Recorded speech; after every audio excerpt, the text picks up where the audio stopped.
ગત શનિવારે city division પોલીસે એવું જાહેર કર્યું હતું કે સાધના કોલોની વિસ્તારમાં એક વૃદ્ધાના ગળામાંથી કોઈ શખ્સોએ સોનાના ચેનની લૂંટ કરી છે। ત્યારબાદ પોલીસે એમ જાહેર કર્યું છે કે અમે ટેકનિકલ એનાલિસિસ અને હ્યુમન ઇન્ટેલિજન્સના માધ્યમથી આ લૂંટના 2 આરોપીઓને શોધી કાઢ્યા છે। એક આરોપીનું નામ અતુલ રાજકોટિયા અને બીજા આરોપીનું નામ કરણ સોલંકી છે।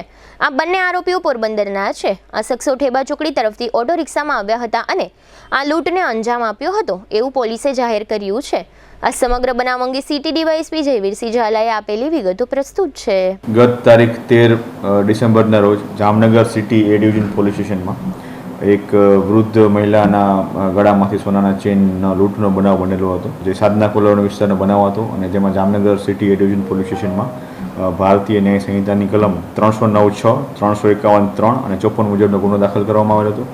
આ બનાવના અનુસંધાને જામનગર સિટી એ ડિવિઝન પોલીસ સ્ટેશનના સર્વેલન્સના સ્ટાફ દ્વારા ટેકનિકલ ઇન્ટેલિજન્સ અને હ્યુમન ઇન્ટેલિજન્સની મદદથી આ ગુનો ડિટેક્ટ કરવા માટેની કવાયત હાથ ધરવામાં આવેલી હતી। પોલીસ હેડ કોન્સ્ટેબલ વિપુલ જગદીશભાઈ સોનગરા, મહેશભાઈ તુડાભાઈ મોરી અને પીસી રાજેન્દ્રસિંહ ડોડિયા, હરપાલસિંહ પરમાર આ લોકોને અલગ એક બાતમી મળી હતી અને સાથે સાથે ટેકનિકલ એનાલિસિસ કરતા જે આ બનાવમાં ઉપયોગમાં થયેલી હતી રિક્ષા, જેનો નંબર છે GJ25V0908, આ રિક્ષા ઠેબા ચોકડી સાઈડથી જામનગરમાં એન્ટર થતી હોય એ પ્રકારના સીસીટીવી ફૂટેજીસ એમને મળેલા હતા।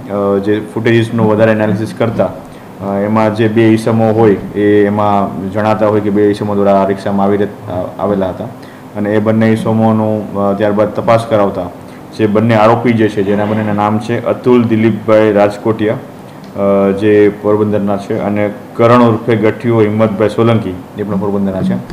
આ બંને આરોપીઓને એએસઆઈ નરેન્દ્રસિંહ કુમારસિંહ ઝાલા દ્વારા અરેસ્ટ કરવામાં આવેલા છે અને જે મુદ્દામાલ ગયેલો હતો સોનાનો ચેન એ તેમજ રિક્ષા સાથે કુલ મળીને આશરે 3,05,010 રૂપિયા મુજબના મુદ્દામાલ કબજે કરવામાં આવેલો છે।